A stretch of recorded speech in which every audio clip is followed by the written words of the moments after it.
তো হ্যালো বন্ধুরা, আজকে চলে এসেছি একটা নতুন কালেকশন নিয়ে।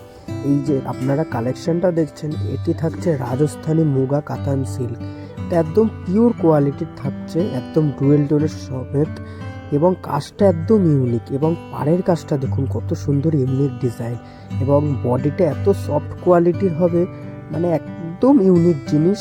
ইউনিক জিনিসের সাথে থেকেও বড় কথা, কাপড়টা ডুয়েল টোন এবং কালারটা দেখেন কত সুন্দর কালার, এবং পুরো বডি এরকম কাতান সিল্কের মতো কাজ থাকছে। দেখেন এটা হচ্ছে আঁচল, আঁচলের কাজটাও দেখুন কত সুন্দর, মানে আঁচলের কাছেও ডুয়েল টোন ভাবটা খেলছে, বডিতেও ডুয়েল টোন আসছে, পুরো অল বডি কাজ থাকছে এবং খুব সফট কোয়ালিটি। এই ধরনের কালেকশন মানে খুঁজে পাওয়া মুশকিল, সেই ধরনের কালেকশনই আপনাদের কাছে আজকে তুলে ধরলাম। এবং এর অনেক কটা কালার পেয়ে যাবেন আপনারা। পাড়ের কাজটা দেখুন অত সুন্দর, কাজের ওপর বেনারসি স্টাইলে কাজটা করা রয়েছে, তার সাথে বডি কালার কম্বিনেশন সব কিছু অসাধারণ। এবং এর কালারগুলো আপনারা দেখুন, সব কটাই থাকছে একদম ইউনিক কালার, লাল, হলুদ, সবুজ, এইসবের থেকে বাইরে গিয়ে কিছু ইউনিক কালার চাইছেন, এই যে এই কালারগুলো দেখুন একদম সবকটাই ইউনিক কালার থাকছে। প্রত্যেকটা কালার আলাদা আলাদা রকমের, এবং পুরো বডি কাজ উইথ ব্লাউজ পিস। ব্লাউজ পিসের ডিজাইনটাও আঁচলের মতো আসবে, এবং কাপড় কোয়ালিটি নিয়ে কোনো কম্প্রোমাইজ